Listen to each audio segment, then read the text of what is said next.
രേവതിക്ക് വലിയൊരു ഓഡിറ്റോറിയത്തിൻ്റെ വർക്ക് കിട്ടുകയാണ് കേട്ടോ. അങ്ങനെ ആ ഒരു ഓർഡർ പിടിച്ച് രേവതി ഭയങ്കര സന്തോഷത്തിൽ വീട്ടിലേക്ക് ഓടി വരുന്നുണ്ട്. ലഡുവൊക്കെ വാങ്ങിച്ചാണ് വീട്ടിലേക്ക് വരുന്നത്. അങ്ങനെ എല്ലാവർക്കും ആ ലഡുവൊക്കെ വിതരണം ചെയ്യാണ്. അച്ഛൻ പറയുന്നുണ്ട്, എങ്കിലും മോളെ എനിക്കൊരുപാട് സന്തോഷമായി, നീ ഇനിയും ഒരുപാട് ഉയരങ്ങളിലേക്ക് എത്തണം എന്ന് പറയുന്നുണ്ട്. അപ്പോൾ ചന്ദ്ര പറയാണ്, പിന്നെ ഇവള് വലിയ ഉയരങ്ങളിലേക്ക് എത്തും, എന്നിട്ട് 8 നിലയിൽ പൊട്ടി താഴേക്ക് വീഴും എന്ന് പറയാണ്.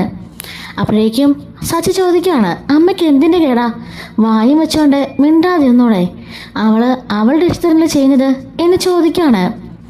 ഇതേ സമയത്ത് തന്നെ രേവതി പറയുന്നുണ്ട്, അമ്മേ എൻ്റെ ഏറ്റവും വലിയ ആഗ്രഹമായിരുന്നു ഇതുപോലെ ഓഡിറ്റോറിയത്തിലൊക്കെ വർക്ക് പിടിക്കാന്നുള്ളത്. കഴിഞ്ഞ 2-3 തവണ പിടിച്ചപ്പോഴും എനിക്ക് നല്ല ലാഭം കിട്ടി.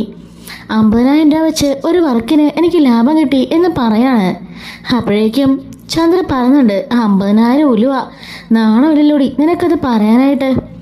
ശ്രുതിമോളും വർഷമോളും ഒക്കെ പൈസ കിടന്ന് ഉരുളുന്നവരാ, നീ ഇങ്ങനെ 50-നും 10-നും നടന്നോ എന്ന് പറയുന്നുണ്ട്. അപ്പോഴേക്കും രവി ചോദിക്കുകയാണ്, അല്ല ചന്ദ്രേ, ഞാനൊരു കാര്യം ചോദിക്കട്ടെ, നീ ഡാൻസ് സ്കൂളൊക്കെ തുടങ്ങിയല്ലോ, അല്ല എത്ര കുട്ടികളുണ്ട് മൊത്തം എന്ന് പറയുമ്പം ചന്ദ്ര ഒന്നും മിണ്ടുന്നില്ല കേട്ടോ. ഒരു കൊച്ചു പോലും ഇല്ലല്ലേ എന്ന് ചോദിക്കുകയാണ്. എന്നിട്ടാണോ നീ കൂടുതൽ ന്യായം പറയാൻ വരുന്നത്?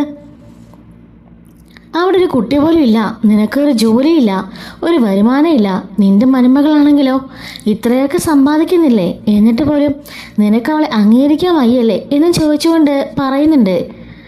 ചന്ദ്ര പറയാണ്, എന്ത് പറഞ്ഞാലും അങ്ങോട്ട് വന്നോളും അവളെ ന്യായീകരിക്കാനായിട്ട്, പൂക്കെട്ടുകാരി എന്നും പൂക്കെട്ടുകാരി തന്നെയാ എന്നും പറഞ്ഞുകൊണ്ട് ചന്ദ്ര അകത്തേക്ക് പോകുമ്പം വർഷ പറയാണ്, ആൻറ്റി അങ്ങനെ പലതും പറയും ചേച്ചി ഒന്ന് കാര്യമാക്കണ്ട, ഇപ്പോൾ ഇതിനൊക്കെ വലിയ ഡിമാൻഡാ. ഈ മണ്ഡപം അലങ്കരിച്ച ചേച്ചിക്ക് ഇത്രയല്ലേ കിട്ടിയുള്ളൂ, ഇനി കൂടുതൽ വർക്ക് കിട്ടണം, ചേച്ചി ഡിസൈൻസ് എല്ലാം എനിക്ക് ഭയങ്കര ഇഷ്ടമാണ്, ഞാനും ചേച്ചി ഹെൽപ്പ് ചെയ്യാം എന്ന് പറയുന്നുണ്ട്. ഇതേ സമയത്ത് നമ്മുടെ ശ്രുതിയോട് രേവതി പറയാണ്, ശ്രുതി അവിടുത്തെ കല്യാണപ്പെണ്ണിൻ്റെ മേക്കപ്പ് ഞാൻ നിനക്ക് പിടിച്ചിരിക്കാം, ആ പെൺകുട്ടിനെ ഒരുക്കണം, തലേന്നും പിറ്റേ ദിവസവും നല്ല പൈസ കിട്ടും എന്ന് പറയുന്നുണ്ട്. ഓ, രേവതി പിടിച്ചിട്ട് അങ്ങനെ എനിക്ക് വർക്ക് കിട്ടേണ്ട ആവശ്യമൊന്നുമില്ല, അല്ലെങ്കിൽ തന്നെ എൻ്റെ പാർലറിൽ നല്ല തിരക്കാ, ഡേറ്റ് ഉണ്ടോയെന്ന് ഞാനും നോക്കട്ടെ. അയ്യോ ശ്രുതി, ഞാൻ പറഞ്ഞു പോയല്ലോ, എങ്കിപ്പം ഞാൻ വിളിച്ചത് ക്യാൻസൽ ചെയ്യാം. ക്യാൻസൽ ഒന്നും ചെയ്യണ്ട, ഞാനൊന്ന് നോക്കട്ടെ, ഡേറ്റ് ഉണ്ടെങ്കിൽ ചെയ്യാം, എൻ്റെ പാഷനാണല്ലോ ഈ വർക്ക്, അതുകൊണ്ട് ആര് വിളിച്ചാലും എനിക്ക് പോകണം, അല്ലെങ്കിൽ മനസ്സിന് വെപ്രാളമാണ്. അപ്പോൾ സച്ചി പറയുന്നുണ്ട്, വെപ്രാളമൊക്കെ മനസ്സിലായി എന്നും പറഞ്ഞുകൊണ്ട് കളിയാക്കാണേ. അങ്ങനെ ശ്രുതി അവിടെ നിന്ന് പോയി കഴിയുമ്പം സച്ചി പറയാണ്, ആൻ്റണിക്കും കണ്ടവർക്കൊക്കെ പലിശ കൊടുക്കുന്നവളാ, എന്നിട്ട് പറഞ്ഞത് കേട്ടില്ലേ, അവൾക്ക് വർക്കിൻ്റെ ആവശ്യമില്ല പോലും, ആ ബ്യൂട്ടി പാർലറിലേക്ക് ഇപ്പോൾ ഒരു ഈച്ച പോലും തിരിഞ്ഞു കയറുന്നുണ്ടെന്നാ പറഞ്ഞറിവ്, എന്നിട്ട് അവൾ വലിയ ജാടയിടുന്ന കണ്ടില്ലേ, നിനക്ക് വേറെ പണിയൊന്നുമില്ല രേവതി, അവിടെ പോയി ഇവക്ക് വേണ്ടി പറയാനായിട്ട്. അത് പിന്നെ നമ്മുടെ വീട്ടിലെ കുട്ടിയല്ലേ സച്ചിയേട്ടാ, അവൾക്കൊരു വർക്ക് കിട്ടിയാൽ അത്ര നല്ലതല്ലേ നോത്തിട്ടാ. വർഷ പറയുന്നുണ്ട്, ആ ഒരു സ്നേഹവും ബഹുമാനമൊന്നും ചേച്ചിയോട് ശ്രുതി ചേച്ചിക്കില്ലല്ലോ, പിന്നെ ചേച്ചി എന്തിനാ കൂടുതൽ അങ്ങോട്ട് ഇതാകാൻ പോണത് എന്ന് ചോദിക്കുന്നുണ്ട്. അങ്ങനെ ഇവർ വർക്കിനെ കുറിച്ചൊക്കെ സംസാരിക്കുകയാണ്. അങ്ങനെ ടെറസിലിരുന്നുകൊണ്ട് വർഷയും രേവതിയും സച്ചിയും ശ്രീകാന്തും കൂടി ഇതിനെക്കുറിച്ച് ഇങ്ങനെ ലാപ്ടോപ്പിലൊക്കെ ഡിസൈനൊക്കെ ചെയ്ത് സംസാരിക്കുകയാണ്. അപ്പോൾ അവൾ ടോട്ടൽ ബഡ്ജറ്റിനെക്കുറിച്ചും അതുപോലെ ഏത് മോഡലാണ് വേണ്ടതെന്നൊക്കെ പറഞ്ഞുകൊണ്ട് വർഷയോട് ഇങ്ങനെ പറയാണ്. വർഷ ഇപ്പോൾ കമ്പ്യൂട്ടറിൽ കുറേയൊക്കെ ക്രിയേറ്റ് ചെയ്ത് കാണിക്കുന്നുണ്ട്. അതെല്ലാം തന്നെ രേവതിക്ക് സച്ചിക്ക് ഒരുപാട് ഇഷ്ടമാകുന്നുണ്ട്. അങ്ങനെ അതിൽ നിന്നും ഒരെണ്ണം ഇവർ സെലക്ട് ചെയ്യാണ്. അങ്ങനെ ഇവർ സെലക്ട് ചെയ്തതിന് ശേഷം ആ പൂക്കളെല്ലാം തന്നെ തലേദിവസം രാത്രിയിൽ തന്നെ അതിനുവേണ്ടി എല്ലാ സാധനങ്ങളും സച്ചിയും രേവതിയും കൂടെ സച്ചിൻ്റെ കാറിൽ പോയിട്ട് കളക്ട് ചെയ്ത് കൊണ്ടുവരുന്നുണ്ട്. അങ്ങനെ കൊണ്ടുവന്നതിന് ശേഷം ഇവർക്കവിടെ മുറിയൊന്നും ഇല്ലല്ലോ, എവിടെ വെക്കുമെന്ന് ആലോചിക്കുകയാണ്. രേവതി പറയുന്നുണ്ട്, സച്ചിയേട്ടാ നമ്മളുടെ റൂം ഈ ഹാളല്ലേ, നമുക്ക് ഈ ഹാളിൻ്റെ ഒരു മൂലക്കോട്ട് വെക്കാം. അപ്പോൾ സച്ചി പറയുന്നുണ്ട്, അത് വേണ്ട രേവതി, ഇവിടെ പലരും ഭയങ്കര അസൂയാലുക്കളാം, വേണമെങ്കിൽ രാവിലെ എണീക്കുമ്പം അതൊന്നും കാണില്ല, നശിപ്പിച്ചിടും, നമുക്കതുകൊണ്ട് വർഷയോട് ചോദിച്ചിട്ട് അവരുടെ മുറിയിലേക്ക് വെക്കാം. നല്ല ഐഡിയ എന്ന് രേവതി പറയുമ്പം ഇതും കേട്ടിട്ട് വർഷ വരികയാണ്. അതിനെന്താ സച്ചിയേട്ടാ, എന്തിനാ ഞങ്ങളോട് ചോദിക്കുന്നത്, ആ മുറി കൊണ്ട് വെക്ക് എന്ന് പറയാണ്. സച്ചിയേട്ടൻ പറഞ്ഞത് ശരിയാ, ചേച്ചിയോടുള്ള അസൂയമോത്ത് ആൻറ്റിയോ ശ്രുതി ചേച്ചിയോ വല്ലോ അതെടുത്ത് നശിപ്പിക്കും എന്ന് പറയുന്നുണ്ട് കേട്ടോ. അങ്ങനെ അവളുടെ മുറിയിലേക്ക് അതെല്ലാം തന്നെ ഷിഫ്റ്റ് ചെയ്യാണ്. ഈ സാധനം കൊണ്ടുവന്നെന്ന് മാത്രമേ ശ്രുതി അറിഞ്ഞുള്ളേ. മുറിയിലേക്ക് മാറ്റിയ കാര്യം അറിഞ്ഞിട്ടില്ല. ശ്രുതി മനസ്സിലോർക്കാണ്, അങ്ങനെ ഇപ്പോൾ അവൾ വലിയ ആൾ കളിക്കണ്ട. എനിക്കൊരു ഓർഡറും പിടിച്ചെന്ന് പറഞ്ഞിട്ട് എന്തൊരു അഹങ്കാരമായിരുന്നു. അവളാ എല്ലാത്തിനും കാരണക്കാരി. നാളെ അവളുടെ പൂക്കെട്ട് എങ്ങനെയാണെന്ന് എനിക്കൊന്ന് കാണണം. എല്ലാം പോയി തീ കത്തിച്ച് നശിപ്പിച്ചിടണം എന്നും പറഞ്ഞുകൊണ്ട് താഴേക്ക് ഇറങ്ങി വരികയാണേ. ഹാളിലേക്ക് ശ്രുതി വരുമ്പോൾ അവിടെ ഒന്നും തന്നെ കാണുന്നില്ല കേട്ടോ. ഇതൊക്കെ എവിടെ കൊണ്ട് വെച്ചു എന്നിങ്ങനെ ആലോചിച്ചുകൊണ്ട് നിൽക്കുകയാണ്. എല്ലായിടത്തും പോയി തപ്പി നോക്കുന്നുണ്ട്. ഇതും കണ്ട് സച്ചി ചോദിക്കുകയാണ്, അല്ല ശ്രുതി മേഡം എന്തായിരിക്കും തപ്പുന്നത് എന്ന് ചോദിക്കുമ്പം ഒന്നുമില്ല, ഞാൻ എൻ്റെ അല്ല എന്തേലും കളഞ്ഞു പോയോ? അതെ എൻ്റെ ഹെയർ ക്ലിപ്പ് കളഞ്ഞു പോയി. അത് ഇവിടെ എങ്ങനെ വരാനാ എന്ന് സച്ചി ചോദിക്കുന്നുണ്ട്. എന്തായാലും പാർലറെടുത്ത് ഉദ്ദേശിച്ച സാധനം ഇവിടെ ഇല്ല, ഞങ്ങളത് സേഫായിട്ട് മാറ്റി എന്ന് പറയുമ്പം സച്ചി എന്താ സച്ചി പറഞ്ഞേ, ഞാനൊന്നും അന്വേഷിച്ച് വന്നതല്ല എന്നും പറഞ്ഞുകൊണ്ട് ദേഷ്യപ്പെട്ട് അവൾ അവിടെ നിന്ന് കയറിപ്പോവാണേ. രേവതി എന്താ സച്ചേട്ടൻ ചോദിക്കുമ്പം ഞാൻ അപ്പോഴേ പറഞ്ഞില്ലേ പാർലറുടെ രാത്രിയിൽ എന്തെങ്കിലും പണിയിപ്പിക്കാൻ വരുമെന്ന്, ഇവിടെ വന്ന് തപ്പുമായിരുന്നു എവിടെയെന്നും പറഞ്ഞുകൊണ്ട്. അങ്ങനെയൊക്കെ ചെയ്യുമോ? പിന്നെ അല്ലാതെ എൻ്റെ പൊന്ന് രേവതി, നീ ഉദ്ദേശിക്കുന്ന പോലൊന്നും അത്ര പാവമൊന്നുമല്ല ഈ ഏട്ടത്തിയെ പക്കാ ഫ്രോഡാ എന്ന് പറയുന്നുണ്ട്. അങ്ങനെ പിറ്റേ ദിവസം രാവിലെ ആവുന്നുണ്ടേ. വർഷ പറയാണ്, സച്ചിയുടെ രേവതി ചേച്ചി എനിക്കിന്ന് വർക്കില്ല, ഞാനിവിടെ നിങ്ങളുടെ കൂടെ വരട്ടെ. അതെന്താ കുഴപ്പം? നീ ധൈര്യമായിട്ട് പോരെ. നാളെ ആ ഫംഗ്ഷൻ, ഇന്ന് തന്നെ നമുക്ക് ഏകദേശം ഉച്ചയൊക്കെ ആകുമ്പോൾ ഇവിടുന്ന് ഇറങ്ങണം, എല്ലാം സെറ്റ് ചെയ്യണം എന്നൊക്കെ പറയുന്നുണ്ടേ. അങ്ങനെ ശ്രുതിയും വിളിച്ച് ഗ്രൂമിനോട് വിളിച്ചുള്ള കാര്യങ്ങളും ചോദിക്കുകയും അതെല്ലാം റെഡിയാക്കുകയും ചെയ്യുന്നുണ്ട്. അങ്ങനെ സച്ചിയും രേവതിയും വർഷയും കൂടി വൈകുന്നേരം ഉച്ച കഴിയുമ്പോഴേക്കും മണ്ഡപത്തിലേക്ക് പോവാണ്. ചന്ദ്ര ഈ സമയം പറയുന്നുണ്ട്, വർഷേ നിനക്ക് നാണമില്ലേ ഇങ്ങനത്തെ പണിക്കൊക്കെ പോകാനായിട്ട്? നീ വലിയ തരത്തിലുള്ള തറവാട്ടിലെ പെൺകുട്ടിയാ, എന്നിട്ട് ഇമാര് ജോലിക്കൊക്കെ പോവാണോ എന്ന് ചോദിക്കുമ്പം വർഷ പറയുന്നുണ്ട്, ആൻറ്റി ഈ ലോകത്തുള്ള ഒരു ജോലി മോശമല്ല, നമ്മളുടെ പാഷനും നമ്മളുടെ ഇഷ്ടമാണ് അതിൻ്റെയൊക്കെ അടിത്തറ. ഏത് ജോലി ചെയ്താലും അതിനൊരു അന്തസ്സുണ്ട്. നമ്മൾ കഷ്ടപ്പെട്ട് അധ്വാനിച്ച് ജോലി ചെയ്ത് 10 രൂപ ഉണ്ടാക്കിയാലും അതിൻ്റെ വിലയൊന്നും ഭയങ്കര വലുത് തന്നെയാണ്.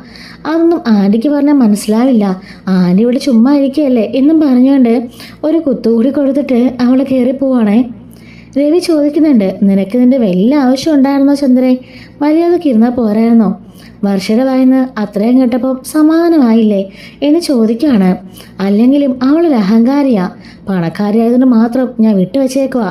ആ രേവതിയുടെ കൂടി അവൾ ആകെപ്പാട് നശിച്ചു എന്ന് പറയുന്നുണ്ട്. അങ്ങനെ വർഷയും ഇവരെല്ലാവരും കൂടിയിട്ട് ആ ഒരു മണ്ഡപത്തിലേക്ക് പോയി ഇറങ്ങുന്നുണ്ട്. അങ്ങനെ അവിടെ പോയതിനു ശേഷം നമ്മുടെ രേവതിയുടെ ഒരു 8ഓളം സുഹൃത്തുക്കളുണ്ട് കേട്ടോ ഈ ഒരു ജോലി ചെയ്യാനായിട്ട്. അങ്ങനെ രേവതിയും സച്ചിയും അതുപോലെ വർഷയും പിന്നെ കൂട്ടുകാരും എല്ലാവരോടും കൂടിയിട്ട് ആ ഒരു മണ്ഡപത്തിന് അലങ്കാരമൊക്കെ ഏറ്റെടുക്കുകയാണ്. അങ്ങനെ അവർ ഭയങ്കര മനോഹരമായിട്ട് തന്നെ ആ മണ്ഡപമൊക്കെ രാത്രി തന്നെ റെഡിയാക്കുന്നുണ്ടേ. ഇതേ സമയം ശ്രുതിയാണെങ്കിൽ വധുവിൻ്റെ വീട്ടിലേക്ക് പോയിട്ട് അവിടെ തലേദിവസമുള്ള മേക്കപ്പിൻ്റെയും പാട്ടിൻ്റെയും കാര്യങ്ങളെല്ലാം റെഡിയാക്കാണ്, മേക്കപ്പ് എല്ലാം ചെയ്യാണ്. പിറ്റേ ദിവസം രാവിലെ ഇനി മേക്കപ്പിന് വരാമെന്ന് പറഞ്ഞിട്ട് തിരികെ വരുന്നുണ്ട്. രേവതി പറയാണ്, സച്ചിടാ എങ്കിൽ നമുക്ക് തിരിച്ചു പോയാലോ, ഇത്രയും സമയമായില്ലേ, നാളെ രാവിലെ ഇനി നമുക്ക് വരാം, ബാക്കി ഇനിയൊന്നും ചെയ്യാനില്ല, ലൈറ്റ്സിൻ്റെ അറേഞ്ച്മെൻറ്റ്സ് മാത്രമേ രാവിലെ ഉള്ളൂ, ഇലക്ട്രീഷ്യനോട് വരാൻ പറഞ്ഞിട്ടില്ലേ എന്ന് ചോദിക്കുകയാണ്. നീ പൊയ്ക്കോ രേവതി, ഞാൻ ഇവിടെ തന്നെ കിടന്നോളാം. അയ്യോ എന്തിനാ സച്ചിയേട്ടാ, നമ്മളെല്ലാം റെഡിയാക്കിയിട്ടില്ലേ, ഇനി രാവിലെ വന്നാൽ മതി. ഒന്നും ശരിയാവില്ല, നിനക്കറിയാവല്ലോ മറ്റേ മായാമേടത്തിൻ്റെ കാര്യം എന്ന് പറയുമ്പം അവളിങ്ങനെ ഓർക്കാണ്, അവരെ പഠിച്ച കള്ളിയാ, പക്കാ ഫ്രോഡാ, എന്ത് ചെയ്യാൻ മടിക്കില്ല. അത് നിനക്കറിയാലോ, മിക്കവാറും രാത്രി തന്നെ വന്ന് ഇതൊക്കെ നശിപ്പിച്ചിട്ടാലും ഇടും. അതിനൊക്കെ പറ്റിയ ആൾക്കാരെ അവളുടെ കയ്യിലുണ്ട്. ഞാനും എൻ്റെ ഒരു ഫ്രണ്ടൂടെ വൈകിട്ട് വരുന്നുണ്ട്, ഞങ്ങൾ രണ്ടുപേരും ഇന്നിവിടെ കാവലിരിക്കാൻ പോവാ. അതിനൊന്നും ആവശ്യമില്ല സച്ചിയേട്ടാ, നീ പറഞ്ഞല്ലേ കാര്യങ്ങൾ. ശ്രുതിയെടുത്തിൻ്റെ കാര്യം ഞാൻ പറഞ്ഞ സത്യമല്ലായിരുന്നോ? അതുപോലെ തന്നെ ഇവരും വരും, എനിക്ക് ഉറപ്പാ. അതുകൊണ്ട് ഞാൻ എങ്ങോട്ടും പോകുന്നില്ല, ഇവിടെ തന്നെ ഇരിക്കും എന്നും പറഞ്ഞുകൊണ്ട് സച്ചി ഇവിടെ ഇരിക്കുകയാണേ. അങ്ങനെ രേവതിനെയും വർഷനെയും കൂടി സച്ചി കൊണ്ടുവിട്ടിട്ട് തിരിച്ച് മണ്ഡപത്തിലേക്ക് തന്നെ വരുന്നുണ്ട്. സച്ചിയും അതുപോലെ തന്നെ സച്ചിയുടെ ഫ്രണ്ടും കൂടി മണ്ഡപത്തിൽ ഇങ്ങനെ കാവലിരിക്കുകയാണ്. അവിടെ ഇരുന്ന് ഓരോരോ കഥകളൊക്കെ പറയുകയും പഴയ കാര്യങ്ങളും രേവതിയുടെ കാര്യങ്ങളൊക്കെ ചർച്ച ചെയ്യുകയൊക്കെ ചെയ്യുന്നുണ്ട്. ഇതേ സമയത്ത് പറഞ്ഞതുപോലെ തന്നെ മായയുടെ ഒരു എപ്പോഴും ഒരു ശിങ്കിടി ഉണ്ടാവുമല്ലോ, അയാളെ മായ പറഞ്ഞു വിടുന്നുണ്ട്. അവിടുത്തെ സിറ്റുവേഷൻ നോക്ക്, എങ്ങനെയെങ്കിലും നാളെ രാവിലെ വരുമ്പം അവിടെ ആ മണ്ഡപം അലങ്കരിച്ചത് പോയിട്ട് അതിൻ്റെ പൊടി പോലും കാണില്ല, ചാരം മാത്രമേ കാണാവുള്ളൂ എന്നൊക്കെ പറയാണ്. അങ്ങനെ പറഞ്ഞതുകൊണ്ട് തന്നെ ആ ശിങ്കിടി അങ്ങോട്ടേക്ക് വരുന്നുണ്ടേ. അവിടെ വന്ന് മണ്ഡപത്തിലേക്ക് നോക്കുമ്പം അയാൾ ഞെട്ടിപ്പോകുന്നുണ്ട്. ദേ ഇരിക്കുന്നു നമ്മുടെ സച്ചിയും കൂട്ടുകാരനും കൂടി. അപ്പോഴേക്കും അയാളെ വിളിച്ചിട്ട് പറയാണ്, എൻ്റെ പൊന്നു മേഡം, ഒന്നും ചെയ്യാൻ പറ്റില്ല. ആ സച്ചി ഉണ്ടല്ലോ, രേവതിയെ കിട്ടിയവൻ, അവനും അവൻ്റെ ഒരു ഫ്രണ്ടും കൂടി അവിടെ ഇരിപ്പുണ്ട്. എടാ അതിനിപ്പോൾ എന്താ, അങ്ങ് കയറി നശിപ്പിക്കടാ. മേഡം, സച്ചിയെക്കുറിച്ച് മേഡത്തിന് അറിയാൻ മേലായിട്ടാ. ജയിലൊക്കെ അവന് പുത്തരിയൊന്നുമല്ല. അവൻ്റെ ഇതിന് അടി കിട്ടിയാലേ നമ്മളൊക്കെ നിലം പതിക്കും. അവൻ്റെ സൈസും അവൻ്റെ മസിലൊക്കെ ഒന്ന് കാണണം. എൻ്റെ പൊന്നു മേഡം, എന്നെ കൊണ്ട് വയ്യ. ഞാൻ ഒരു 3-4 റൗഡികളെ അങ്ങോട്ട് പറഞ്ഞു വിടട്ടെ. എൻ്റെ പൊന്നു മേഡം, 4 അല്ല 5 പേര് വന്നാലും അവൻ ഒറ്റ ഇടയ്ക്കെടുത്ത് അടിക്കും, ഒറ്റയാനാ. അതുകൊണ്ട് മേഡം ഇത് വിടുന്നതാണ് നല്ലത്. നിന്നെ കൊണ്ടൊന്നും അല്ലെങ്കിലും ഒന്നിനും കൊള്ളില്ല എന്നും പറഞ്ഞുകൊണ്ട് മായ ഫോൺ കട്ടാക്കാണേ. അതിനുശേഷം ഇവനും അവിടുന്ന് തിരിച്ചു പോകുന്നുണ്ട്. അങ്ങനെ പിറ്റേ ദിവസം രാവിലെ ആവുന്നുണ്ട് കേട്ടോ. കല്യാണത്തിലേക്ക് ഇങ്ങനെ ഓരോ പരിപാടിക്കൊക്കെ ആളുകളൊക്കെ വന്ന് തുടങ്ങുന്നുണ്ട്. ഈ സമയം സച്ചിയോട് പോയി കുളിച്ചിട്ട് വരാൻ പറയാം കേട്ടോ രേവതി. ഇല്ല രേവതി, ഈ പരിപാടി കഴിയാതെ ഞാൻ എങ്ങോട്ടും പോകുന്നില്ല. നീ ഡ്രസ്സ് എനിക്ക് കൊണ്ടുവന്നിട്ടില്ലേ എന്ന് പറയുമ്പോൾ കൊണ്ടുവന്നിട്ടുണ്ട് എന്ന് പറയാണ്. അങ്ങനെ സച്ചി മണ്ഡപത്തിൽ തന്നെ പോയി കുളിച്ച് റെഡിയായിട്ട് അപ്പോൾ തന്നെ അവിടെ നിൽക്കുന്നുണ്ടേ. ബാക്കി ഇലക്ട്രീഷ്യൻ്റെ വർക്കൊക്കെ അവരെ വന്നിട്ട് ചെയ്യാണ്. അങ്ങനെ ആ വർക്കും അവർ കംപ്ലീറ്റ് ചെയ്യുന്നുണ്ട്. ശരിക്കും ഭയങ്കര അടിപൊളിയായിരിക്കും കേട്ടോ. സച്ചിയും രേവതിയും കൂടി കുറേ ഫോട്ടോസൊക്കെ എടുക്കുന്നുണ്ട്. അവിടെ നിന്ന് ക്യാമറാമാനോടും കുറേ ഫോട്ടോ എടുത്ത് തരാൻ പറയുന്നുണ്ട്. അങ്ങനെ ആ ഫോട്ടോസ് എല്ലാം നമ്മുടെ വർഷയ്ക്ക് അയച്ചു കൊടുക്കുന്നുണ്ട്. വർഷ അപ്പോൾ തന്നെ രേവതിയുടെ വെബ്സൈറ്റ് ഉണ്ടല്ലോ, ആ വെബ്സൈറ്റിലും സോഷ്യൽ മീഡിയാസിലും എല്ലാം തന്നെ ഷെയർ ചെയ്യുന്നുണ്ട് കേട്ടോ. അങ്ങനെ ബുക്കിംഗ് എന്നും പറഞ്ഞുകൊണ്ട് പരസ്യവും ചെയ്യുന്നുണ്ട്. ശേഷം കാണിക്കുന്നത് നമ്മുടെ ശ്രുതിയാണെങ്കിൽ ആ മണവാട്ടിപ്പണിനെ റെഡിയാക്കാനായിട്ട് പോയിരിക്കുകയാണ്. അങ്ങനെ അവളെ നല്ല സുന്ദരിയായിട്ട് റെഡിയാക്കുന്നുണ്ട്. അങ്ങനെ ശ്രുതിയും ആ മണ്ഡപത്തിലേക്ക് എത്തുന്നുണ്ട്. ഇതേ സമയത്ത് തന്നെ രേവതിയും സച്ചിയും കൂടി ആ മണ്ഡപത്തിലേക്ക് വരികയാണ്. ആ മണ്ഡപത്തിലെ ആ കല്യാണം നടക്കാൻ പോകുന്ന പെൺകുട്ടിയുടെ അച്ഛൻ നമ്മുടെ സച്ചിയുടെ അച്ഛൻ്റെ ചെറിയൊരു ഫ്രണ്ടാണ് കേട്ടോ. അപ്പോൾ അദ്ദേഹം കൂടി കല്യാണം വിളിച്ചിട്ടുണ്ടായിരുന്നു. അങ്ങനെ രവി പറയാണ്, എന്തായാലും ഞാനും കല്യാണത്തിന് വരുന്നുണ്ട് മോനെ എന്ന് പറയാണ്. അങ്ങനെ അദ്ദേഹം അവിടെ കല്യാണത്തിനായിട്ട് വരുന്നുണ്ട്. ചന്ദ്രകൾ കൂടി കൂടെ വരുന്നുണ്ട്. അങ്ങനെ ചന്ദ്ര മണ്ഡപത്തിലേക്ക് വരുമ്പം ആ ഡെക്കറേഷനൊക്കെ കണ്ട് ചന്ദ്രയുടെ കണ്ണു തള്ളി പോകുന്നുണ്ട്. രവി പറയാണ്, നമ്മുടെ മരുമകളുടെ കഴിവ് കണ്ടോ നീ, എന്ത് മനോഹരമായിട്ട് അലങ്കരിച്ചേക്കുന്നേ. ഓരോ സ്ഥലങ്ങളിലേക്കൊക്കെ പോകുമ്പം ഞാൻ നോക്കിയിട്ടുണ്ട് ഇവരിതൊക്കെ എങ്ങനെ സാധിക്കണമെന്ന്. നമ്മുടെ മോളുടെ കയ്യിൽ ഇത്രയൊക്കെ കഴിവുണ്ടെന്ന് ഞാൻ ഒരിക്കലും അറിഞ്ഞില്ല. പിന്നെ ഭയങ്കര കഴിവാ, കണ്ടാലും കൂടെ മതി എന്ന് പറയുമ്പം കിട്ടാത്ത മുന്തിരി അല്ലെങ്കിലും പൊളിക്കും ചന്ദ്രേ. സത്യം പറയാനേ നിന്റെ നാക്കിന് ഇച്ചിരി പ്രശ്നമാണ്, അതുകൊണ്ടല്ലേ, സാറില്ല എന്ന് പറയാണ്. അങ്ങനെ രണ്ടുപേരും അകത്തേക്ക് പോയി ഇരിക്കുകയൊക്കെ ചെയ്യുന്നുണ്ട്. അങ്ങനെ നല്ല രീതിക്ക് കല്യാണവും ചടങ്ങും എല്ലാം കഴിയുകയാണേ. അങ്ങനെ സച്ചിൻ രേവതിയും ഉണ്ണാനായിട്ട് അടുക്കളയിലേക്ക് മറ്റേ പന്തലിലേക്ക് സദ്യ വിളമ്പുന്നിടത്തേക്ക് പോവാണ്. ഇതേ സമയം നമ്മുടെ ബീരാണിക്കാക്ക് വലിയൊരു ട്വിസ്റ്റ് ഉണ്ട്. ബീരാണിക്ക ആണ് അവിടുത്തെ പാചകം. തലേദിവസം തന്നെ വന്ന് അവിടെ അറേഞ്ച്മെൻറ്റ്സ് ഒക്കെ ചെയ്തിരുന്നെങ്കിലും നമ്മുടെ സച്ചിൻ ബീരാണിക്കാട് പരസ്പരം കാണുന്നില്ലേ. എന്നാൽ അന്നേ ദിവസം അവിടെ നമ്മുടെ ബീരാണിക്ക പാചകം ചെയ്തുകൊണ്ടിരിക്കുകയല്ലേ. അവിടെ അടുക്കളയിൽ ബീരാണിക്ക ആയിരിക്കോട്ടോ എല്ലാം ചെയ്യുന്നത്. അദ്ദേഹത്തിൻ്റെ സദ്യയും അതുപോലെ തന്നെ ബിരിയാണിക്കൊക്കെ ഭയങ്കര ഡിമാൻഡാണ്. ഒരു സൈഡിൽ ബിരിയാണിയും അത് വേണ്ടാത്തവർക്ക് സദ്യ ഇങ്ങനെ വിളമ്പിക്കൊണ്ടിരിക്കുകയാണ്. ഈ സമയത്ത് അവിടെ എന്ത് ബിരിയാണി ഇത്, എന്തൊരു ടേസ്റ്റാന്നൊക്കെ എല്ലാവരും പറഞ്ഞത് കേട്ട് സച്ചിൻ രേവതിയും ബിരിയാണി കഴിക്കാനായിട്ട് വരുന്നുണ്ടേ. അങ്ങനെ അവരും ആഹാരം കഴിക്കുകയാണ്. പറഞ്ഞറിയിക്കാൻ വയ്യ, അത്രയ്ക്ക് കൈപ്പുണ്യമാ എന്നും പറഞ്ഞുകൊണ്ട് എല്ലാവരും പറയുന്നുണ്ട് കേട്ടോ. അല്ലെങ്കിലും ബീരാണിക്കാടെ പാചകം എന്ന് പറഞ്ഞാൽ ചുമ്മാതാണോ, അതുകൊണ്ടല്ലേ എല്ലാവരും ബീരാണിക്കായി ബുക്ക് ചെയ്യുന്നത് എന്നും പറഞ്ഞുകൊണ്ട് എല്ലാവരും പറയാണ്. അപ്പോഴേക്കും സച്ചി ഓർക്കാണ്, ആരെനിക്ക് ബീരാണിക്ക ഒന്ന് കണ്ടാൽ കൊള്ളാലോ എന്ന് പറയുന്നുണ്ട്. അങ്ങനെ സച്ചിൻ രേവതിയും കൂടി ആ കലവറയിലേക്ക് പോകുന്നുണ്ടേ. അങ്ങനെ അവിടെ ചെല്ലുമ്പോഴേക്കും തിരിഞ്ഞു നിന്നുകൊണ്ട് ഇങ്ങനെ അടുപ്പിൽ ഇങ്ങനെ പാചകമൊക്കെ ചെയ്തുകൊണ്ട് നിൽക്കുന്ന ഒരാളെ കാണുകയാണ്. ബീരാനിക്ക എന്ന് സച്ചി വിളിക്കുമ്പോഴേക്കും തിരിഞ്ഞു നോക്കുകയാണ് കേട്ടോ നമ്മുടെ ബീരാനിക്ക. സച്ചിയെ കണ്ട് ബീരാനെ കണ്ട് സച്ചി ഞെട്ടിപ്പോകുന്നുണ്ട്. അപ്പോഴേക്കും അങ്ങോട്ടേക്ക് ആ പെൺകുട്ടിയുടെ അച്ഛൻ വരുന്നുണ്ടേ. വന്നിട്ട് സച്ചിനെ അറിയാലോ, മോനെ സച്ചി എത്ര നാളെ കണ്ടിട്ട്, അച്ഛനെ അമ്മയെ ഞാൻ കണ്ടിരുന്നു, എന്നാൽ കുടുംബസമേതം ഇവിടെ തന്നെ ഉണ്ടല്ലോ. നിങ്ങൾ വേറെ എന്ത് വേണം? മേക്കപ്പ് ആർട്ടിസ്റ്റായിട്ട് ഒരു ഏട്ടത്തി, ദേ സ്വന്തം ഭാര്യയാണെങ്കിലോ വലിയ ഡെക്കറേഷൻകാരി, നീയും പിന്നെ വന്നല്ലോ, ഒരുപാട് സന്തോഷം എന്നൊക്കെ പറയാണ്. ഇത് എന്ന് സച്ചി ചോദിക്കുമ്പോൾ ഇത് നമ്മുടെ ബീരാനിക്ക അല്ലേ, സിറ്റിയിൽ ഇറച്ചിക്കട നടത്തുന്ന ബീരാനിക്ക ഇങ്ങനെ കല്യാണ ഓർഡറൊക്കെ പിടിക്കാറുണ്ട്. ഇദ്ദേഹത്തിന് ബിരിയാണിക്ക് എന്താ ഡിമാൻഡാണെന്നറിയോ? അവിടെ ഇരുന്നൊരു പ്ലേറ്റ് കൊണ്ട് മുഖം മറിച്ച് നിൽക്കുകയാണ് ബീരാനിക്ക. എടാ ബീരാനെ, താണിതിനാ മുഖം മറയ്ക്കുന്നത് എന്ന് പറയുമ്പം അത് ശരിയാണല്ലോ, അല്ല നിങ്ങളൊക്കെ ആരാ എന്ന് ചോദിക്കുന്നുണ്ട്. അപ്പോഴേക്ക് രേവതി സച്ചിയും ഞെട്ടി വരച്ച് നിൽക്കുകയാണല്ലോ. ഇത് സച്ചിൻ രേവതിയും എൻ്റെ സുഹൃത്തിൻ്റെ മക്കളാ എന്ന് അയാൾ പറയുന്നുണ്ട്. ശരി ഞാനിവിടെ തിരക്കില്ല എന്നും പറഞ്ഞുകൊണ്ട് ബീരാൻ തിരിഞ്ഞു നിന്ന് വീണ്ടും പാചകം ചെയ്താൽ അഭിനയിക്കുകയാണ്. നന്നായിട്ട് അയാൾ വിറയ്ക്കുന്നുണ്ട്. ഈ സമയം ആ പെൺകുട്ടിയുടെ അച്ഛൻ അവിടുന്ന് പോകുന്നുണ്ട്. രേവതി പറയാണ്, സച്ചിയുടെ ഇത് ശ്രുതിയുടെ ഇളയച്ചനല്ലേ? അത് തന്നെയാ രേവതി, എനിക്ക് ഉറപ്പാ അയാൾ തന്നെയായത്. ഇയാളങ്ങനെ ബീരാനിക്കായി, ഇറച്ചിക്കട നടന്ന ബീരാനിക്ക. സച്ചേട്ടാ, ഞാനൊന്ന് പറഞ്ഞില്ലേ, ഞാനൊരു സ്ഥലത്ത് ഫ്രഷ് ചിക്കൻ മേടിക്കാൻ പോയിന്ന്. ആ സമയത്തും ഒരാൾ ഇതുപോലെ മുഖം മറിച്ച് നിൽക്കുമായിരുന്നു. അതേ ഉരുവായിരുന്നു എനിക്ക് കണ്ടപ്പോൾ തന്നെ എന്തോ സംശയം തോന്നിയതാ. അത് മാത്രമല്ല, പല സ്ഥലത്ത് വെച്ചും ഞാൻ കണ്ടിട്ടുണ്ടെന്ന് പറഞ്ഞില്ലേ, ഒരു തവണ സ്കൂട്ടി പോകണമെന്ന് ഞാൻ കണ്ടു എന്ന് പറഞ്ഞില്ലേ എന്ന് പറയാണ്. സച്ചിയപ്പോൾ അടുത്തേക്ക് എന്നിട്ട് ബീരാൻ്റെ തോളത്തിങ്ങനെ പിടിക്കുകയാണ്. ബീരാൻ തിരിഞ്ഞു നോക്കുന്നുണ്ട്. ആരാ, എന്ത് വേണം? സച്ചിയപ്പോൾ കൈ ചുരുട്ടിക്കൊണ്ട് ഒറ്റ അടി അടിച്ചാ ഈ ബിരിയാണി ചെമ്പിനകത്ത് കിടക്കും താന്, അതുകൊണ്ട് മര്യാദയ്ക്ക് സത്യം പറഞ്ഞു എന്നും പറഞ്ഞുകൊണ്ട് അയാളുടെ കഴുത്തിൽ കടന്ന് തോർത്തും പിടിച്ച് വലിച്ചുകൊണ്ട് സച്ചി ഒരു കോർണറിലേക്ക് കൊണ്ടുപോവാണ്. രേവതി പറയാണ്, സത്യം പറ, പലതവണ നിങ്ങളെ ഞാൻ കണ്ടുണ്ട്, അപ്പോഴെല്ലാം നിങ്ങൾ എന്നെ വെട്ടിച്ച് കടന്നു കളഞ്ഞു. നിങ്ങളല്ലേ ശരിക്കുള്ള നമ്മുടെ ശ്രുതിയുടെ ഇളയച്ചൻ? നിങ്ങളെങ്ങനെ ബിരിയാണിക്കായി എന്ന് ചോദിക്കുകയാണ്.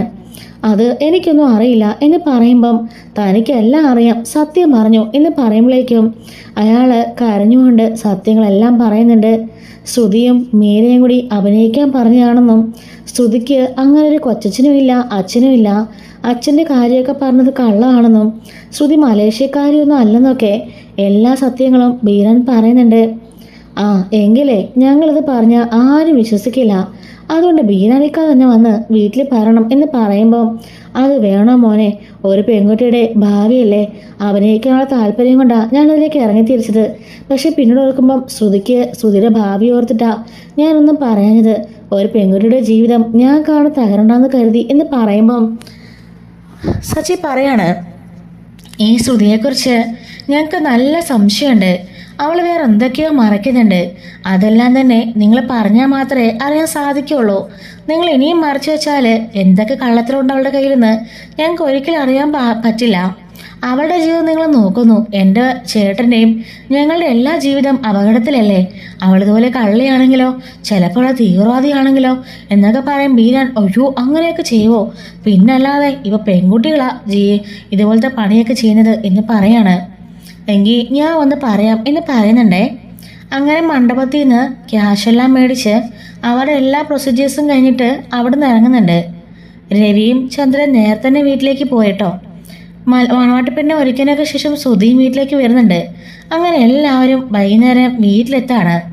ഈ സമയം നമ്മുടെ സച്ചി പറയുന്നുണ്ട്, എല്ലാവർക്കും വലിയൊരു അത്ഭുതം കാത്തിരിപ്പുണ്ട്, ഒരു ആൾമാറാട്ട കഥ എന്ന് പറയുമ്പം ചന്ദ്രൻ പറയുന്നുണ്ട്, വീണ്ടും ഇവൻ തുടങ്ങിയോ, ഇവന് വേറൊരു പണിയില്ലേ എന്ന് പറയുമ്പം ഇല്ലമ്മേ, എനിക്കൊരു പണിയില്ല, എൻ്റെ പണി ഇതാ എന്നും പറഞ്ഞുകൊണ്ട് ഇങ്ങനെ കയറി പോരെ എന്ന് പറയാണ്. അപ്പോഴേക്കും അങ്ങോട്ടേക്ക് കയറി വരുന്നത് ബീരാനായിരിക്കും കേട്ടോ. ബീരാനെ കണ്ട് ഞെട്ടി എഴുന്നേറ്റ് നിൽക്കുകയാണ് ശ്രുതി. ആഹാ, നമ്മുടെ ശ്രുതിയുടെ ഇളയച്ചനല്ലേ, മലേഷ്യയിൽ നിന്ന് എപ്പോൾ വന്നു, ഇതെന്താ മുണ്ട് ഷർട്ടൊക്കെ പതിവില്ലാതെ എപ്പോഴും കോട്ട് സൂട്ടൊക്കെ ധരിച്ചു തരുന്ന ആളല്ലേ എന്ന് പറയാണ്. അപ്പോഴേക്കും അങ്ങോട്ടേക്ക് വന്നിട്ട് കൈ കൂപ്പിക്കൊണ്ട് രവിയുടെയും ചന്ദ്രയുടെ നേർക്ക് ചെല്ലുകയാണ് കേട്ടോ ബീരാൻ. എന്നിട്ട് പറയുന്നുണ്ട്, നിങ്ങൾ രണ്ടുപേരും എന്നോട് ക്ഷമിക്കണം, എൻ്റെ ശരിക്കുള്ള പേര് ബീരാനെന്നാ, ഞാൻ ശ്രുതിയുടെ മലേഷ്യക്കാരൻ ഇളയച്ചനൊന്നും അല്ല എന്ന് പറഞ്ഞത് കേട്ട് രണ്ടുപേരും ഞെട്ടി വരച്ച് നിൽക്കുകയാണ്. ഞാനിവിടെ അടുത്ത ടൗണിൽ ഇറച്ചിക്കട നടത്താം. ഇന്നത്തെ കല്യാണ സദ്യയിലെ ബിരിയാണിയും എൻ്റെ വകയായിരുന്നു. ഞാനൊരു പാചകക്കാരനാ, അതുപോലെ തന്നെ അഭിനയിക്കാൻ ഒരുപാട് ഇഷ്ടമുള്ള ആളാ എന്ന് പറയുമ്പം ചന്ദ്ര പറയാണ്, എന്തൊക്കെയാ ഞാനീ കേൾക്കുന്നേ, നിങ്ങൾ എന്തൊക്കെയാ പറയുന്നേ? ശ്രുതി, എന്താ ശ്രുതി ഇതെന്ന് പറയുമ്പം, ഇളയച്ച എന്താ ഇളയച്ച, ഇളയച്ചത് എന്ത് പറ്റി എന്ന് ചോദിക്കുമ്പം, ശ്രുതി പ്ലീസ് ശ്രുതി, ഇനി എനിക്ക് വയ്യ അഭിനയിക്കാൻ എന്ന് പറയാണ്. എന്നിട്ട് ചന്ദ്രനും രവിയോടും വർഷയോടും ശ്രീകാന്തിനോടും ശ്രുതിയോടും എല്ലാവരോടും നടന്ന സംഭവങ്ങളെല്ലാം പറയാണ്. ശ്രുതിക്ക് അങ്ങനെ ഒരു മലേഷ്യ അച്ഛനില്ലെന്നും ഇളയച്ചനില്ലെന്നും എല്ലാം ശ്രുതിയും മീരയും കൂടി തന്നെ കൊണ്ട് പറയിച്ചതാണെന്നും എല്ലാ കാര്യങ്ങളും പറയുന്നുണ്ട് കേട്ടോ. ഇതെല്ലാം അവൾ എന്നെ കൊണ്ട് പറയിച്ചതാണ്. ഒരു പെൺകുട്ടിയുടെ ജീവിതമല്ലേ എന്നോർത്താ ഞാൻ ഇത്രയും നാളും പറയാതിരുന്നത്. പക്ഷെ സച്ചി എന്നെ വന്ന് കൈയോടെ പിടികൂടി. ഇനി എനിക്ക് അഭിനയിക്കാൻ വയ്യ. ദയവ് ചെയ്ത് ശ്രുതിയെ നിങ്ങൾ ഉപദ്രവിക്കരുത്, ഒഴിവാക്കരുത്. അവളുടെ ജീവിതം മെച്ചപ്പെടാൻ വേണ്ടിയാ അവൾ ഇങ്ങനെയൊക്കെ ചെയ്തു കൂട്ടിയത്. അവളോട് ക്ഷമിക്കണം എന്ന് പറയുന്നുണ്ട്. ഇറങ്ങിപ്പോടോ താനിവിടുന്ന് എന്നും പറഞ്ഞുകൊണ്ട് ചന്ദ്ര അവിടെ കിടന്ന് അലറി വിളിക്കുകയാണ്. അപ്പോൾ നിന്റെ അച്ഛൻ മരിച്ചുപോയി, ജയിലില്ല എന്നൊക്കെ പറഞ്ഞത് കള്ളമായിരുന്നോടി എന്ന് ചോദിക്കുകയാണ്. ആടി അത് പിന്നെ എന്ന് പറയുമ്പോഴേക്കും ഒറ്റ അടി അടിക്കുന്നുണ്ട് കേട്ടോ. നീ എന്തൊക്കെ കള്ളത്തിലാടി പറഞ്ഞു കൂട്ടുന്നത്? അന്ന് 50 ലക്ഷം കട്ടുകൊണ്ട് പോയി, അച്ഛനുണ്ടെന്ന് പറഞ്ഞു, അച്ഛൻ ജയിലില്ലാന്ന് പറഞ്ഞു, മരിച്ചു എന്ന് പറഞ്ഞു, പിന്നെ ഇപ്പോൾ ഇളയച്ചനായിട്ടുള്ള അഭിനയിക്കാൻ കൊണ്ടുവന്നിരിക്കുന്നു. നീ ശരിക്കും ആരാടി? ശരിക്കും നീ കള്ളിയാണോ, പെരും കള്ളിയാണോ എന്നൊക്കെ ചോദിക്കുകയാണ്. രവി പറയാണ്, എന്താ മോളെ ഇതൊക്കെ, എന്തൊക്കെയാ കേൾക്കുന്നേ എന്ന് ചോദിക്കുകയാണ്. ബീരാൻ പറയുന്നുണ്ട്, ഞാൻ പോവാ, ഇവരെല്ലാം പറഞ്ഞുകൊണ്ടാ ഞാൻ വന്ന് പറഞ്ഞത്. അല്ലെങ്കിൽ ഈ കുട്ടിയുടെ ജീവൻ നശിക്കരുതെന്ന് എനിക്ക് ആഗ്രഹം ഉണ്ടായിരുന്നു. അതുകൊണ്ടാണ് ഇവള് പറഞ്ഞിട്ടും റിസ്ക് എടുത്ത് ഞാൻ ഇങ്ങനെയൊക്കെ ചെയ്തത്. ശരിക്കും ശ്രുതിയും ഞാനും തമ്മിൽ ഒരു ബന്ധവുമില്ല എന്നും പറഞ്ഞുകൊണ്ട് അവിടെ നിന്ന് ഇറങ്ങി കരഞ്ഞുകൊണ്ട് പോകുന്നുണ്ടേ. അദ്ദേഹത്തിന് നല്ല വിഷമമായി. ശ്രുതിയുടെ ലൈഫ് ഓർത്തിട്ടാണ് അദ്ദേഹം ഇത്രയും കാലം കള്ളം പറഞ്ഞത്. അങ്ങനെ പോയതിനു ശേഷം ചന്ദ്ര പോയിട്ട് വീണ്ടും ശ്രുതിയെ പിടിച്ചിട്ട് അടിക്കുന്നുണ്ട്. നീ കാശുകാരെന്ന് ഓർത്താൽ ഇത്രയും കാലം ഞാൻ നിന്നെ പൊന്നു പോലെ നോക്കിയത്, അപ്പം നിനക്ക് ഒന്നുമില്ലല്ലേടി എന്ന് ചോദിക്കുകയാണ്. ശരിക്കും നിന്റെ അച്ഛനും അമ്മയൊക്കെ ആരാടി എന്നൊക്കെ ചോദിച്ചുകൊണ്ട് അവളെ വീണ്ടും വീണ്ടും തല്ലുമ്പം ശ്രുതി പറയുന്നുണ്ട്, ഞാൻ പറഞ്ഞ കഥകളെല്ലാം സത്യമാണ്. പക്ഷേ എൻ്റെ അമ്മയും അച്ഛനും ഒക്കെ നേരത്തെ മരിച്ചുപോയി. അവർ മലേഷ്യയിലായിരുന്നു. അതിൻ്റെ കേസ് ഇപ്പോൾ നടന്നുകൊണ്ടിരിക്കുക. അതിൽ നിന്നും എനിക്ക് വലിയൊരു തുക കിട്ടും. അച്ഛൻ്റെയൊക്കെ ഇൻഷുറൻസ് പണം ഏകദേശം ഒരു 4 കോടി 5 കോടി രൂപയെങ്കിലും അത് വരും എന്നൊക്കെ പറയുന്നുണ്ട്. ഇതും കള്ളമായിരിക്കും അമ്മയെന്ന് സച്ചി പറയുന്നുണ്ട്. അല്ല, അത് സത്യമാണ്. അച്ഛനമ്മ ഇല്ലെന്ന് പറഞ്ഞാൽ എനിക്കിവിടെ യാതൊരു വിലയും കാണില്ലല്ലോ. അതുകൊണ്ടാണ് അച്ഛനുണ്ടെന്ന് ഞാൻ പറഞ്ഞത്. എന്തൊക്കെ അഭിനയമായിരുന്നു ഇവളുടേത്. അച്ഛൻ മരിച്ചെന്ന് പറയുമ്പം തലയിറങ്ങി താഴെ വീഴുക, അച്ഛൻ ജയിലെന്ന് പറയുമ്പം ബോധം കെട്ട് പോവാം, ഇളയച്ചനെ കാണാൻ പോവാ, എന്തൊക്കെയായിരുന്നു. അന്നേ ഞാൻ പറഞ്ഞില്ലേമേ ഇവള് പഠിച്ച് കള്ളിയാ, ഒരിക്കലും വിശ്വസിക്കരുതെന്ന് എന്നൊക്കെ പറയുന്നുണ്ട്. രവി പറയാണ്, എങ്കിലും മോളെ ഇത് കുറച്ച് കടന്നു കൈയായി പോയി. നീ അനാഥ പെൺകുട്ടിയാണെന്ന് പറഞ്ഞെങ്കിൽ ഞങ്ങൾ നിന്നെ സ്നേഹിക്കുന്ന കൂടുതലും ഉള്ളായിരുന്നു. പിന്നെ കാശ് അത് നിന്റെ അമ്മായിമ്മയും നോക്കുള്ളൂ, ഞാൻ നോക്കില്ല എന്ന് പറയുന്നുണ്ട്. അല്ലച്ചാ, ഇൻഷുറൻസിൽ അവിടെ നിന്ന് എനിക്ക് വലിയൊരു തുക തന്നെ കിട്ടും. ആ തുക കിട്ടിയതിന് ശേഷം നിങ്ങളോടെല്ലാം പറയാൻ ഓർത്തിരിക്കുകയായിരുന്നു ഞാൻ എന്ന് പറയുമ്പം മതി, ഇനി നീ അഭിനയിക്കണ്ട എന്നും പറഞ്ഞുകൊണ്ട് വഴക്ക് പറയുന്നുണ്ടേ. സച്ചി പറയാണ്, പോയ അന്വേഷണം അറിയാം, മലേഷ്യയിൽ തന്നെയാണോ ഇവളുടെ തന്തയും തള്ളയെന്നൊക്കെ. അതിന് ഒരു മാറ്റമില്ല ആൻറ്റി, ഞാൻ ശരിക്കും മലേഷ്യയിൽ തന്നെയാണ് ജനിച്ചതും പഠിച്ചതും വളർന്നതും എല്ലാം. ഒരു അപകടത്തിൽ പറ്റി എൻ്റെ അച്ഛനമ്മയൊക്കെ മരിച്ചു പോവായിരുന്നു. അതിൻ്റെ ഇൻഷുറൻസ് തുക എനിക്ക് വൈകാതെ കിട്ടും. അത് കിട്ടിക്കഴിഞ്ഞിട്ട് എല്ലാവരും പറയാമെന്ന് കരുതി. എല്ലാവരും ഇല്ലാത്തൊരു അനാഥയാണെന്ന് നിങ്ങളോടൊക്കെ പറയാനുള്ള ഒരു മടി കൊണ്ടാണ് ഞാൻ പറയാതിരുന്നത്. ദയവ് ചെയ്ത് എന്നെ തെറ്റിദ്ധരിക്കരുതേ എന്നൊക്കെ പറഞ്ഞുകൊണ്ട് നമ്മുടെ ചന്ദ്രയുടെ കാല് പിടിച്ച് കരയുന്നുണ്ട്. അല്ല, ഇനി പൈസ എപ്പോൾ കിട്ടും എന്ന് ചോദിക്കുകയാണ്. പൈസ കിട്ടാൻ അധികം താമസമൊന്നും ഇല്ലാണ്ടി, പൈസ കുറച്ചു കാലം കഴിയുമ്പോഴേക്കും കിട്ടും. കൂടിപ്പോയാൽ ഒരു 2 മാസം. 5 കോടി എന്നാണ് പറഞ്ഞത്. എങ്ങനെയെങ്കിലും വക്കീലത് 10 കോടി രൂപയെങ്കിലും ആക്കി തരാമെന്ന് പറഞ്ഞിട്ടുണ്ട്. 10 കോടി രൂപയോ? അതെ ആൻറ്റി, അതോടുകൂടി നമ്മുടെ എല്ലാ ബുദ്ധിമുട്ടും മാറും എന്ന് പറയാണ്. ഇതൊക്കെ സത്യമാണല്ലോ അല്ലേ? അതെ ആൻറ്റി, ഞാൻ പറഞ്ഞതെല്ലാം സത്യമാണ് എന്ന് പറയാണ്. അങ്ങനെ ചന്ദ്രയ്ക്ക് സമാധാനമാകുന്നുണ്ട്. അപ്പോൾ അമ്മ ഇവളെ ഒന്നും പറയുന്നില്ലേ, ഇവക്ക് ഒരു ശിക്ഷയില്ലേ എന്ന് പറയുമ്പം, എടാ അവളുടെ ജീവിതത്തിലൂടെയല്ലേ അങ്ങനെ പറഞ്ഞത്, അവൾ അനാഥയെന്ന് പറയാനുള്ള ബുദ്ധിമുട്ടുണ്ടല്ലേ അങ്ങനെയൊക്കെ പറഞ്ഞേ, അപ്പോൾ നമ്മൾ ക്ഷമിക്കുകയല്ലേ വേണ്ടത് എന്ന് ചോദിക്കുകയാണ്. ബെസ്റ്റ്, നന്നായി, ഞങ്ങൾ ആരെങ്കിലാണെങ്കിൽ അമ്മ ഇപ്പം ഇങ്ങനെയൊന്നും ആയിരിക്കില്ലായിരുന്നല്ലോ എന്ന് ചോദിക്കുകയാണ്. അപ്പോഴേക്കും കരഞ്ഞുകൊണ്ട് അഭിനയിച്ചുകൊണ്ട് ശ്രുതി പറയുന്നുണ്ട്, ആൻറ്റി ഞാൻ പറഞ്ഞല്ലോ അനാഥയാണെന്ന് പറയാനുള്ള ബുദ്ധിമുട്ടുകൊണ്ടാണ് ഞാൻ അങ്ങനെയൊക്കെ ചെയ്തത്, എന്നോട് ക്ഷമിക്കണം ആൻറ്റി എന്നൊക്കെ പറഞ്ഞ് കരയുന്ന പോലെ അഭിനയിക്കുകയാണ്. അതുകൊണ്ട് തന്നെ ചന്ദ്ര അവളെ ആശ്വസിപ്പിച്ച് അകത്തേക്ക് കൊണ്ടുപോകുന്നുണ്ട്. ശ്രുതിയും കൊണ്ടുപോവാണേ. അപ്പോൾ രേവതി പറയാണ്, ഇതെന്താ സച്ചേട്ടാ ഇങ്ങനെ ഇത്രയും വലിയ കള്ളം പറഞ്ഞ് ഇങ്ങനെയൊക്കെ ആൾമാരുടെ നടത്തിയിട്ടും അമ്മയ്ക്കൊരു കൂസലില്ലല്ലോ. എൻ്റെ പൊന്നു രേവതി, ഇവളിപ്പോൾ പറഞ്ഞതെല്ലാം കള്ളാ. ശരിക്കും ഇവളുടെ അച്ഛനമ്മയൊക്കെ ആരാന്നറിയണം, ഇവളെവിടുന്ന് വന്നതെന്നറിയണം. ഇവളെക്കുറിച്ച് ഒരു ഡീറ്റെയിൽസും ആ പൊട്ടനും അറിയില്ല, നമുക്കും അറിയില്ല. എങ്ങനെയെങ്കിലും അത് കണ്ടെത്തണം. ഇവളുടെ പിന്നിൽ എന്തോ വലിയ രഹസ്യമുണ്ട് എന്നും പറഞ്ഞ് സച്ചി പറയുന്നുണ്ട് കേട്ടോ. രേവതി പറയാണ്, സച്ചിടൻ പറഞ്ഞത് ശരിയാ, ഇവളെ അങ്ങനെ വിശ്വസിക്കാൻ പാടില്ല. ഇത്രയും കാലം സച്ചിടൻ പറയുമ്പോഴും എനിക്ക് അത്ര വിശ്വാസം പോരായിരുന്നു. പക്ഷെ ഇപ്പം എനിക്ക് മനസ്സിലായി, സച്ചിടൻ പറഞ്ഞതാ ശരി. ഇവള് പഠിച്ച കള്ളി തന്നെയാ. അല്ലെങ്കിൽ ഇത്രയും വലിയ ക്രൈമൊക്കെ ആരും ചെയ്യുമോ? ഒരാളെ കൂട്ടിക്കൊണ്ടുവന്ന് ഇളയച്ചനെന്ന് പറഞ്ഞ് അഭിനയിച്ചിരിക്കുക. എവിടെയൊക്കെ കൊണ്ടുവന്നിട്ടുണ്ട്, എങ്ങോട്ടൊക്കെ കൊണ്ടുവന്നിട്ടുണ്ട്. അച്ഛൻ മരിച്ചു പോയെന്ന് പറയുന്നു, ജയിലിലാണെന്ന് പറയുന്നു, എന്തൊക്കെയാ പറഞ്ഞു കൂട്ടുന്നേ എന്നൊക്കെ പറഞ്ഞുകൊണ്ട് രേവതിയും സച്ചിയും പറഞ്ഞുകൊണ്ടിരിക്കുകയാണേ. ആ ഒരു കേസിൽ നമ്മുടെ ശ്രുതി നൈസായിട്ട് എസ്കേപ്പായി പോകുന്നുണ്ട്. ഇതുപോലെ വരണമെന്ന സ്റ്റോറീസൊക്കെ നമ്മുടെ ചാനലിലൂടെ അപ്ലോഡ് ചെയ്യുന്നുണ്ട് കേട്ടോ. മിസ്സാതിരിക്കാൻ ചാനൽ മറക്കാതെ സബ്സ്ക്രൈബ് ചെയ്ത് സപ്പോർട്ട് ചെയ്യണേ. Thanks for watching.